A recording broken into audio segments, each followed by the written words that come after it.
संकटा माता की कथा। एक बुढ़िया थी। उस बुढ़िया का एक बेटा था जिसका नाम था रामनाथ। रामनाथ धन कमाने के लिए परदेश चला गया। बुढ़िया अपने पुत्र के विदेश जाने के बाद बहुत चिंतित और दुखी रहने लगी, क्योंकि बहू उसे प्रायः नित्य खरी खोटी सुनाया करती थी। इसीलिए बुढ़िया प्रतिदिन चिंतित और उदास रहती और घर के बाहर स्थित कुएं पर बैठकर रोया करती थी। बुढ़िया का यह क्रम रोज चलता रहा। एक दिन कुएं में से दिए की माँ नामक एक स्त्री निकली और उसने बुढ़िया से पूछा, बूढ़ी माँ, तुम इस तरह बैठकर क्यों रोती हो? तुम्हें किस बात का कष्ट है? तुम मुझे अपना दुख बताओ, मैं तुम्हारे दुख दूर करने का प्रयत्न करूंगी। बुढ़िया ने उस स्त्री का प्रश्न सुनकर कोई भी जवाब नहीं दिया और रोती ही रही। दिए की माँ बार बार एक प्रश्न दोहराती रही। वह बुढ़िया इस बात से झुंझुला उठी। उस बुढ़िया ने दिए की माँ से कहा, तुम मुझे बार बार ऐसा क्यों पूछ रही हो? क्या सचमुच ही तुम मेरा दुख जानकर उसे दूर कर दोगी? बुढ़िया की बात सुनकर दिए की माँ ने उत्तर दिया, मैं अवश्य ही तुम्हारे कष्टों को दूर करने का प्रयत्न करूंगी। बुढ़िया ने दिया की माँ का ऐसा आश्वासन पाकर कहा, मेरा बेटा कमाने के लिए परदेश चला गया है। उसके पीछे मेरी बहू मुझे बहुत बुरा भला कहती रहती है। यही मेरे दुख का कारण है। बुढ़िया की बात सुनकर दिए की माँ ने कहा, यहाँ केवल में संकटा माता रहती हैं। तुम अपना दुख उनसे सुनाकर कष्ट से छुटकारा पाने के लिए प्रार्थना करो। माँ बहुत दयालु है, दुखियों के प्रति बहुत सहानुभूति रखती है। निसंतानों को संतान, निर्धनों को धनवान, निर्बल को बलवान और अभावों को भाग्यवान बनाती है। उनकी कृपा से सौभाग्यवती स्त्रियों का सौभाग्य अचल हो जाता है। कुंवारी कन्याओं को अपने इच्छित वर की प्राप्ति होती है। रोगी अपने रोग से मुक्त होते हैं। इसके अलावा जो भी मनोकामना हो वह सभी को पूरा करती है। इसमें कोई भी संदेह नहीं है। दिए की माँ से ऐसी विलक्षण बातें को सुनकर बुढ़िया संकटा माता के पास गई और उनके चरणों में गिरकर विलाप करने लगी। संकटा माता ने बड़े ही दयालु होकर बुढ़िया से पूछा, बुढ़िया, तुम किस कारण इतने दुख से बार बार रोती रहती हो? बुढ़िया ने कहा, हे माता, आप तो सब कुछ जानती हो। आपसे तो कुछ भी छिपा नहीं है। आप मेरे दुख को दूर करने का आश्वासन दें तो मैं अपने दुखद गाथा आपको सुनाऊं। बुढ़िया की बात सुनकर संकटा माता ने कहा, मुझे पहले अपना दुख बताओ। दुखियों का दुख दूर करना ही मेरा काम है। संकटा माता के ऐसा कहने पर बुढ़िया ने कहा, हे माता, मेरा लाडला लड़का परदेश चला गया है। उसके घर में न रहने से मेरी बहू मुझे बहुत तरह तरह की बातें सुनाया करती है। उसकी बातें मुझसे सह नहीं होती। इसी कारण परेशान होकर मैं बार बार रोया करती हूँ। बुढ़िया की इस दर्द भरी कथा को सुनकर संकटा माता ने कहा, तुम घर जाकर मेरे लिए मन्नत मनौती मांगकर मेरी पूजा करो। इससे तुम्हारा लड़का सकुशल घर वापस आ जाएगा। मेरी पूजा के दिन सुहागन स्त्रियों को आमंत्रित कर उन्हें भोजन कराना। ऐसा करने से तुम्हारा लड़का अवश्य ही तुम्हारे पास आ जाएगा।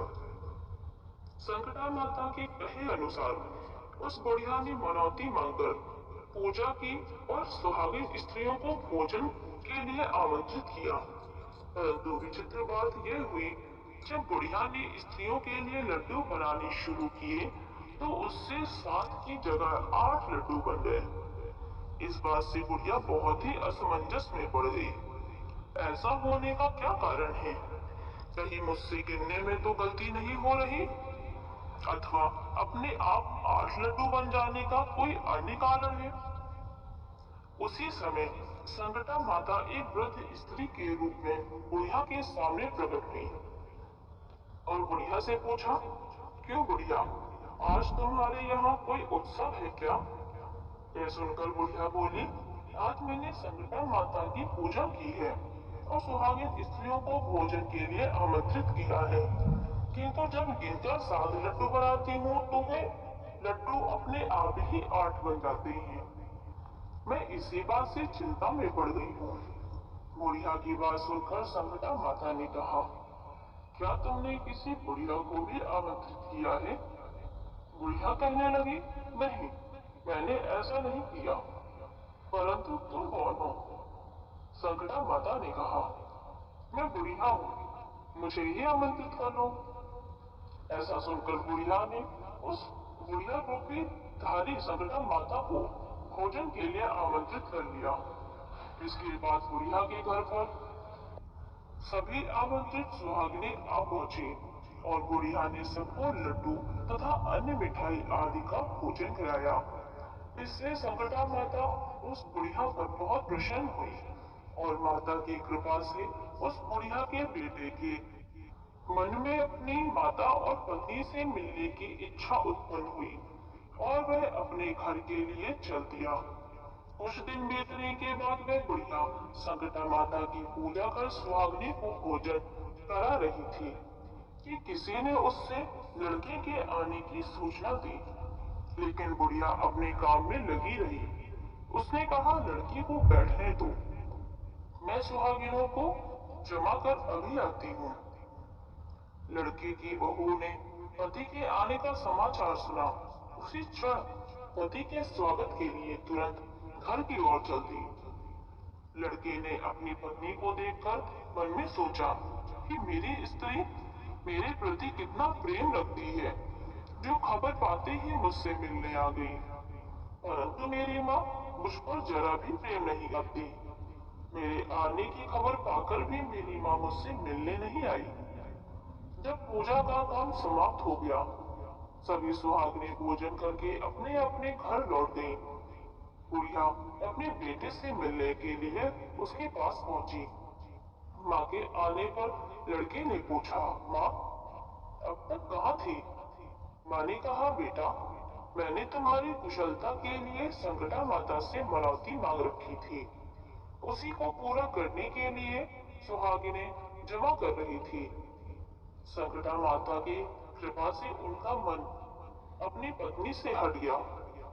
उसने माँ से कहा, माँ या तो मैं यहाँ रहूंगा या ये यहाँ रहेगी। बुढ़िया ने कहा, बेटा तुम्हें मैंने बड़ी कठिन तपस्या से पाया है, इसीलिए तुम्हें छोड़ नहीं सकती। इसलिए चाहे बहू का त्याग भी करना पड़े, मैं कर सकती हूँ। अतः लड़के ने अपनी स्त्री को घर से निकाल दिया। घर से निकाल कर बाहर आई तो बहुत दुखी मन से एक पीपल के पेड़ के नीचे बैठकर रोने लगी। एक राजा उधर से जा रहा था। उसे रोता देखकर राजा रुका और पूछा, तुम क्यों रो रही हो? तब उसने अपनी सारी व्यथा राजा को कह सुनाई। राजा ने कहा, आज से तुम मेरी धर्म बहन हो, इसलिए रो मत। मैं तुम्हारे सभी कष्टों को दूर करने का प्रयास करूंगा। यह कहकर राजा उस स्त्री को अपने महल में ले गया।